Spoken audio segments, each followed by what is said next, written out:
이탈리아 마피아 조직의 콘실리에리 빈센조 까사노. 보스의 오른팔이자 2인자가 한국으로 오면서 독종 변호사와 얽히며 악당의 방식으로 정의를 구현하는 드라마 빈센조입니다. 거대 마피아 조직의 변호를 맡고 있는 빈센조 까사노. 자신의 죽은 보스의 마지막 제안을 하러 적진으로 향합니다. 하지만 마지막 기회를 준 자신에게 동양인 비하까지 하는 무례를 범하는데, 이에 빈센조는 모든 땅을 불태워버립니다. 잘생긴 외모에 화끈한 성격까지. 그런 그를 질투 아닌 질투하는 현 보스. 자신에게 투덜대는 보스가 빈센조는 그저 우습기만 합니다. 보스는 빈센조를 죽이려 했지만 쉽사리 죽일 수 없는 그렇게 빈센조는 자신을 죽이려 했던 보스에게 마지막 배려의 뜻으로 복수하지 않고 이탈리아를 떠납니다. 금가 프라자라는 허름한 건물 지하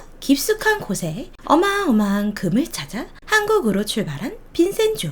너무 쉽게 생각한 걸까요? 첫날부터 택시를 가장한 강도에게 돈을 모두 빼앗긴 빈센조. 한편 빈센조의 입국에 대외안보 정보원 안 팀장은 불안해집니다. 뭔가 사고가 터질 것 같아 빈센조를 추적해야 한다 보고하지만 태국장 역시 빈센조를 우습게 보네요. 호된 입국식을 치른 빈센조는 친구이자 금고지기인 금가 프라자 건물주 조사장을 만납니다. 금을 찾기 위해 건물을 철거해야 하는 빈센조. 하지만 세입자들이 나갈 생각을 안 하고 있는데요. 새 건물을 지어 재입주 시켜준다 해도 믿지 않는 세입자들. 금가 프라자를 바벨그룹에 팔아 넘길까봐인 듯 싶습니다. 재개발 반대위원장이자 세입자이며 법무법인 지푸라기 대표 변호사 홍유차는 그런 빈센조를 의심합니다. 다음날 바벨건설에서 조사장과 빈센조를 찾아와 금가 프라자를 넘기라며 최고가를 제시하며 협박을 합니다. 빈센조가 마피아라는 건 그 누구도 모르니 까부네요. 빈센조는 그런 그에게 거절을 하고 충고합니다. 또한 세입자들에게 건물을 새로 지어 재입주를 보장하겠다며 확실하고 확고한 의지를 표명합니다. 빈센조의 말에 세입자들은 그를 지지하기로 하는데요. 왠지 얼굴이 믿음 가네요. 저도 지지합니다. 딱 한 사람, 홍유차는 그를 믿지 않습니다. 절대 자신은 거짓말을 하지 않는다 말하는 빈센조. 하지만 그날 밤 조사장은 바벨건설 사람들에게 아내와 아이를 묶어두고 협박을 당합니다. 어쩔 수 없이 바벨건설과 매매 계약을 체결하는 조사장. 빈센조에게 전화를 걸어 자초지정을 말하고 사고를 당합니다. 바벨건설과 빈센조의 대립이 시작되는 계기가 되겠네요. 한편 홍유찬의 딸 홍차영은 바벨건설을 위해 일을 하는 변호사입니다. 피도 눈물도 없는 돈을 위해 변호하는 변호사. 그런 딸을 이해 못해 아버지 홍유찬은 아버지라 부르지 말라며 연을 끊어버리려고 하는데요. 아버지를 아버지라 부르지 못하고 졸지에 홍길동이 되어버린 홍차영. 금가프라자 억지 매매 계약으로 건물에서 사람들을 내쫓으러 온 개발추진위원회, 즉 깡패인 박석도. 이를 막아선 사람들에게 위협을 하는데요. 홍유찬이 위험할까 막아선 홍차영이 맞을 위기에 처하는 순간 빈센조가 나타납니다. 빈센조는 화가 났는데도 잘생겼어요. 박석도를 창문에 매달고 조곤조곤 대가를 치르게 하겠다고 말을 합니다. 그렇게 빈센조는 개발추진위원회 박석도에게서 금가프라자를 지켜냅니다. 하지만 단 하루만 지켜낸 거겠죠? 빈센조는 금가프라자 사람들에게 우리는 같은 편이고 형제라는 말을 합니다. 하지만 눈앞에서 펼쳐진 모든 일도 말도 믿지 않는 홍유찬 변호사. 모두 빈센조가 바벨건설과 손을 잡고 자신들을 속인다 생각합니다. 차영 또한 그런 빈센조가 유찬과는 다른 이유에서 의심스럽습니다. 변호사가 돈만 챙기면 된다는 차영. 빈센조에게 정신교육 좀 받아야겠네요.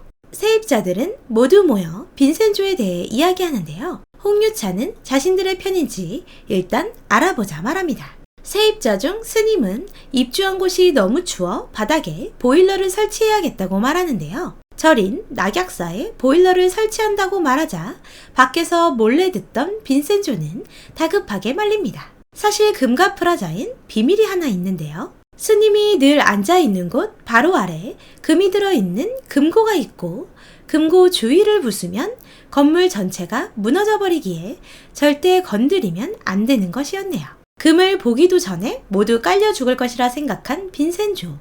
이 건물을 반드시 지키겠다 말합니다. 다음날 빈센조는 홍유찬에게 함께 손을 잡고 건물을 지키자 제안하는데요. 깜짝 놀랄만한 쇼를 보여주겠다 말하는 빈센조. 하지만 옆에서 듣던 차영은 그런 그를 비웃습니다. 지금 대한민국은 죄다 마피아고 카르텔이라며 개고생하다 찡기지 말고 돌아가라 말하는 홍차영. 이에 빈센조는 강력한 한방을 보여줍니다. 빈 서류를 들고 밥을 건설 사람을 만나는 데 성공한 빈센조. 이젠 협상이 아니라 경고라고 말하며 가만히 있지 않을 거라 말합니다. 이 모습을 지켜본 유찬의 눈빛은 제 눈빛과 같은 것 같은데요. 네, 맞아요. 뿅간 눈빛. 한편 우상의 한 대표는 남동부지검 최명희 검사를 스카우트하는데요. 더러운 일 깨끗하게 처리하는 게 취미이자 미담을 괴담으로 끝내버리는 게 특기인 최명희. 바벨그룹 상대하기 딱 좋네요. 바벨의 기생충 우상은 금과 프라자를 불법 철거하기로 결정해버리는데요. 상가 철거 시 상가 안에 있는 모든 사람이 안전을 보장할 수 없기에 차영은 아버지 유찬이 걱정돼 전화를 합니다. 하지만 그 전화를 받은 사람은 빈센조. 빈센조는 고민에 빠집니다. 마피아로 많은 싸움을 해봤지만 이런 개싸움은 처음인 빈센조라 양아치 처단법을 홀로 고민하는 빈센조. 세입자들은 당장 집과 일터 모두 잃어버리게 된 상황. 하지만 빈센조는 그 시각 열심히 SNS 좋아요를 누르고 있는데요. 잘생겨서 봐준다. 그렇게 문제의 철거 날이 왔습니다. 박석도는 빈센조에게 한 번 당해 마음을 단단히 먹고 출동하는데요. 전화를 받지 않는 아버지 유찬이 걱정돼 차영도 금가 프라자로 향합니다. 그 시각 금가 프라자에선 인싸들을 위한 파티가 열렸습니다. 빈센조는 당장 힘으로 불가하다 생각해 어마어마한 인싸력을 발휘해 잘생긴 미모로 SNS를 통해 인싸들을 불러 모았습니다. 결국 금가 프라자 철거는 하지 못했습니다. 그의 큰 그림에 세입자들은 빈센조를 드디어 형제로 받아들인 것 같네요. 그리고 차영 역시 빈센조에게 반한 듯한 저 멜로 눈깔. 우리 모두의 눈빛과 같겠죠? 더 멋있어지고 잘생긴 얼굴로 돌아온 송중기 배우님의 드라마 빈센조였습니다. 재미있게 보셨다면 좋아요, 구독 부탁드립니다.